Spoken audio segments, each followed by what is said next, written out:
নমস্কার বন্ধুরা, আপনারা সবাই কেমন আছেন? আশা করি ভালো আছেন। আমিও খুব ভালো আছি। আজকে আবারও একটি নতুন রেসিপি নিয়ে আপনাদের মাঝে চলে এসেছি। আজকে আমি বানিয়ে দেখাবো ধনিয়া পনির। ধনিয়া পনির বানানোর জন্য প্রথমে আমি কড়াইতে পরিমাণ মতো সরিষার তেল দিয়ে দিলাম। আপনারা চাইলে এখানে রিফাইন্ড তেল দিয়েও করতে পারেন। এবার তেল গরম হয়ে গেছে। এবার আমি গোটা গরম মশলা দিয়ে দিলাম। গোটা গরম মশলার মধ্যে আছে দারচিনি, এলাচ এবং লবঙ্গ দিয়ে ভালো করে আমি এটা ভেজে নেব। এখানে আমি একটি মশলার পেস্ট করে রেখেছিলাম, ওইটাই দিয়ে দিলাম। এর মধ্যে আছে 2টা মিডিয়াম সাইজের পেঁয়াজ, একটি বড় সাইজের টমেটো, 5টি কাঁচা লঙ্কা, রসুন কোয়া 8টে আর ধনেপাতা দিয়ে ভালো করে আমি মিশিয়ে নেব। ভালো করে আমি মিশিয়ে নিয়েছি। এবার ঢাকা দিয়ে আমি কিছুক্ষণ কষিয়ে নেব।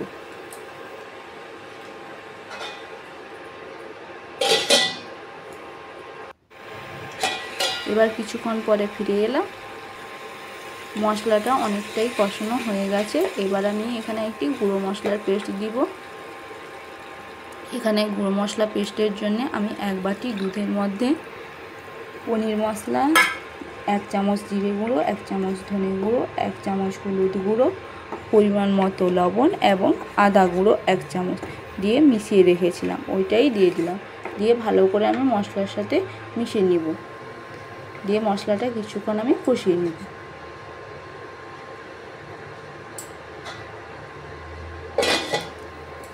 এবার ঢাকা দিয়ে দিলাম, দিয়ে কিছুক্ষণ কষাতে দিলাম। এবার কিছুক্ষণ পরে ফিরে এলাম। মশলাটা থেকে তেল ছেড়ে দিয়েছে, আমার মশলা কষানো হয়ে গেছে। এবার আমি এখানে যেহেতু ধনিয়া পনির বানাচ্ছি, ওই জন্য আমি আলাদা করে অনেকটা পরিমাণ ধনেপাতা বেটে রেখেছিলাম, ওইটাই দিয়ে দিব। ওই ধনেপাতার পেস্ট দিয়ে দিলাম, দিয়ে ভালো করে আমি মশলার সাথে মিশিয়ে নিব।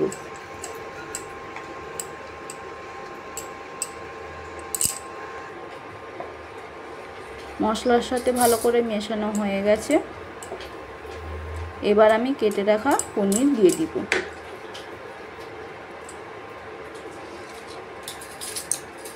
এবার আমি পনির দিয়ে দিলাম, দিয়ে মশলার সাথে কিছুক্ষণ আমি কষিয়ে নিব।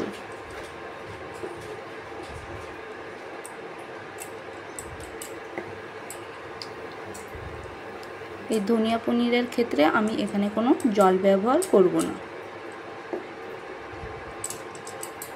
ঢাকা দিয়ে কিছুক্ষণ আমি রান্না হতে দিব।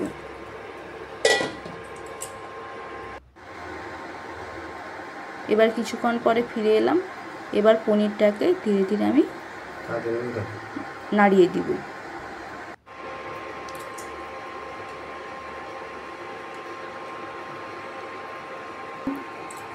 এবার আমার পনিরটা রেডি হয়ে গেছে। ভালো থাকবেন, সুস্থ থাকবেন। আবার একটি নতুন রেসিপি নিয়ে আপনাদের মাঝে চলে